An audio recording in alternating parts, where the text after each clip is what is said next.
السلام عليكم ورحمة الله وبركاته. ازيكم عاملين ايه؟ يا رب تكونوا بخير وصحة وسعادة. النهاردة بادئين اهو بمشتريات. النهاردة جبنا فلفل، جبنا كمان بصل، واحلى برتقان. طبعا البرتقان بقى في الشتاء لازم وجوده، والليمون. هنعمل النهارده بالليمون وصفة علشان التخسيس، وهنعمل كمان بالبرتقان وصفة النهارده حلوة قوي لرفع المناعة ولنزلات البرد. هنعمل النهارده حاجات كتير مفيدة وجميلة وروتين يومي. يا رب يعجبكم، وما تنسوش الاشتراك في القناة عشان يوصل لكم كل ما هو جديد، ودايما تبقوا معانا في عائلتنا الصغيرة. يلا بينا هنبدأ ونشوف هنعمل ايه. يلا بينا نبدأ بالمشروب بتاعنا اللي بيزيد المناعة وبيخلي المناعة قوية، وهو مشروب جميل جدا جدا وفيه قيمة غذائية. أولا هنعمل شرايح برتقان بالمنظر ده. دايما البرتقان في الشتاء مفيد جدا، هو واليوستفندي كمان. قشر اليوستفندي على معلومة كده على الماشي فيه فوائد كتير جدا. لو انتم طحنتي القشر ونشفتيه وحطيتيه وحطيتي عليه ميه وتشرب، فيه فوائد عالية جدا. هنا حطينا البرتقان، وهنحط كمان شرايح من الليمون بالمنظر ده اهي. بس نشيل البذر. طبعا لو الليمون من الكبير القضية يبقى يا ريت يعني، بس ايه،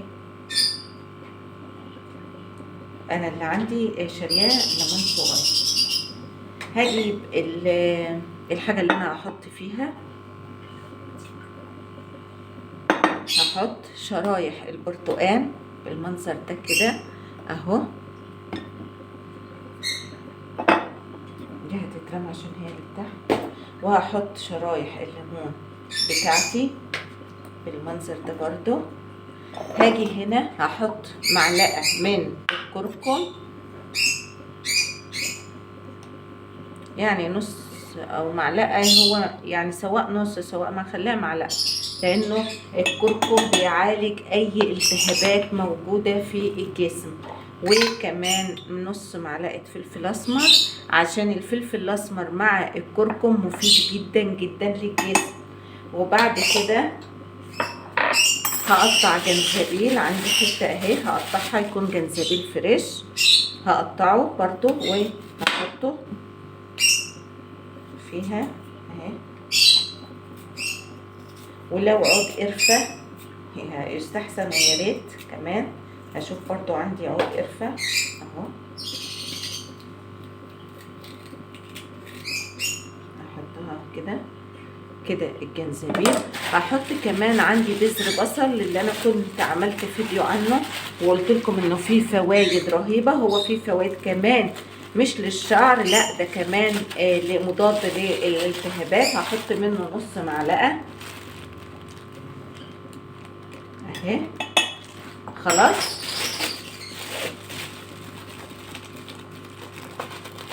بس. وعود قرفه اشوف كده.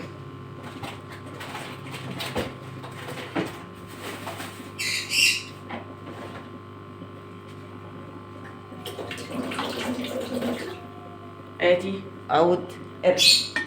خلاص هحط عليهم ميه سخنه. على الخليط ده هحط ميه سخنه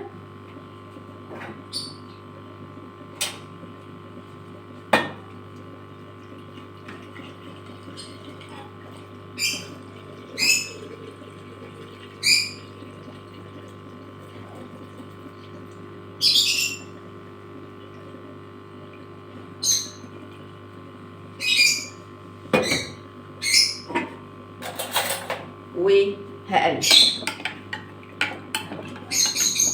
عاوزه اقول لكم بعد كده هتسيبيه، وبعد كده لما تيجي تشربي منه تحليه بالعسل الابيض.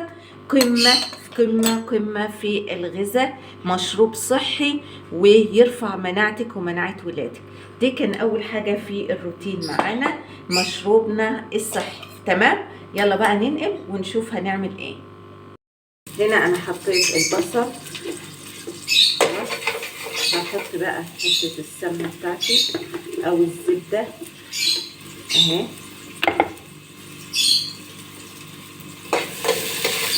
بالمنظر ده كده، وهنزل باللحمة بتاعتي. بحب انا اللحمة او الفراخ اديهم صدمة كده قبل ما اعرفش احط مية واحطهم في المية، لا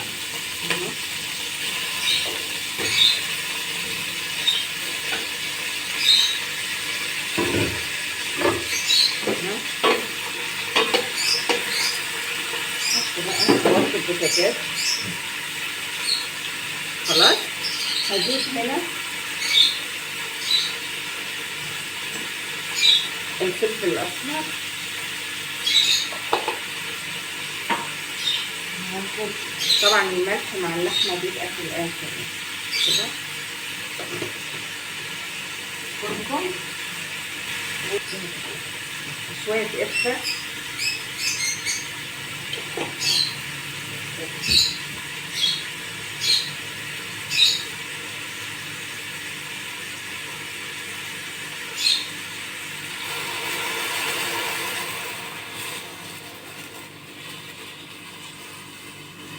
بس. نعمل بقى صينيه البطاطس بتاعتنا، وعملنا المشروب بتاعنا وسايبينه يخرج. المشروب ده حلو قوي في الجو اللي احنا فيه ده، وللادوار البرد المنتشره حاجه تحفه بصراحه، تفرق معاكم. نحط البصل مع الزيت كده، نحط بقى البهارات بتاعتي، كمون كده، معلقه كمون حلوه كده، فلفل اسمر،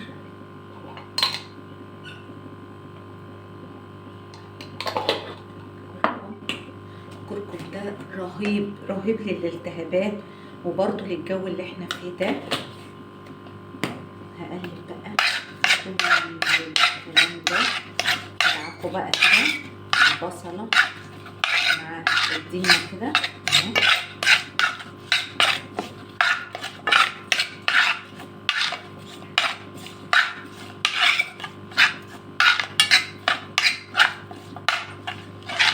نجيب بقى فلفل،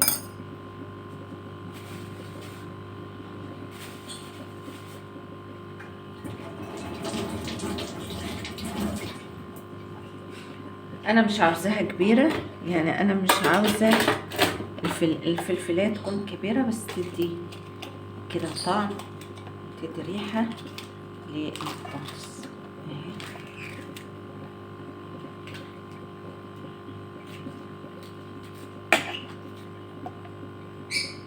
بس كده اقلب بقى، بعد كده ارص البطاطس بتاعتي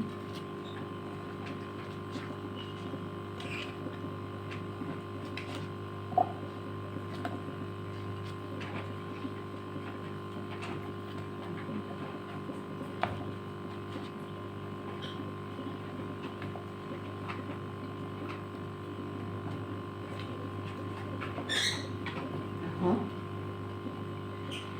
انا كنت سمعت واحده بتقول انا ما بعملش حاجه مع ولادي خالص، انا بخليهم يعتمدوا على نفسهم، بياكلوا نفسهم، بيشربوا نفسهم، حتى لما بيعيوا هما بيمرضوا نفسهم. انا ما بعملش حاجه، انا عايشه بس عشان اهتم بنفسي واهتم يعني بشخصيتها وبنفسها وبحياتها، انما هما بعلمهم الاعتماد على النفس.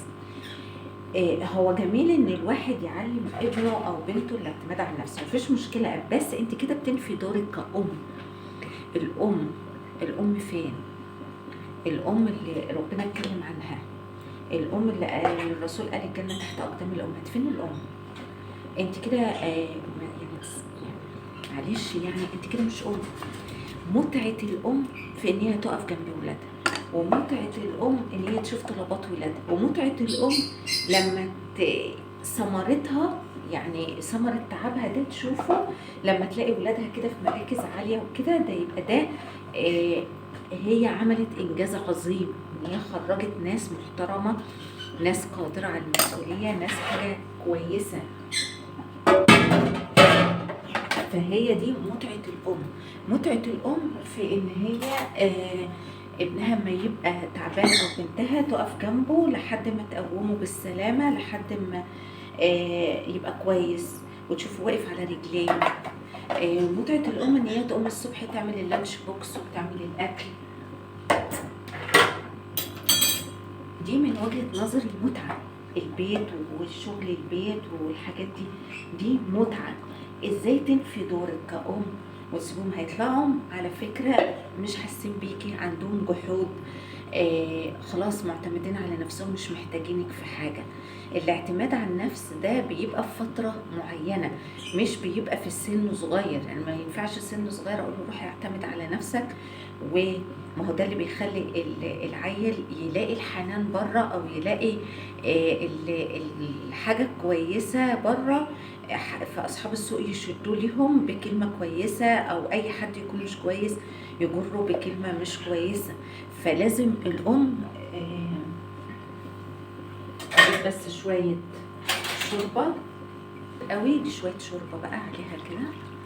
الام دي معاني كتير قوي، حب، حنان، عطاء، امانة. الاطفال دول امانة، او العيال دول امانة في ايدك، لازم تديهم، لازم تراعيهم، لازم تقفي جنبهم لحد ما يشدوا حيلهم كده ويبقوا حاجة كويسة انت تفتخري بيهم. هتفتخري بيهم ليه؟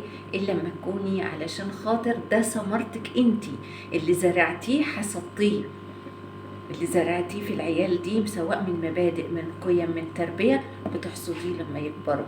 لكن اسيب عيالي كده واهتم بنفسي، فين متعتك؟ فين حياتك ان انت مهتميه بنفسك؟ ما ينفعش. لازم اهتم باولادي، اهتم بالامانه اللي ربنا ادهاني، احافظ عليها، اكبرها، استمتع بيهم، استمتع بمراحل حياتهم، بمشاكلهم، وانا اللي حل المشاكل، واخد رايهم في حاجات. هتديهم هيدوكي. هتزرعي الشجره صح هتطرح عليكي، هتزرعي الشجره غلط هتلاقي منها خراب. ربنا يحفظ اولادنا كلهم. عملنا صينيه البطاطس على النار.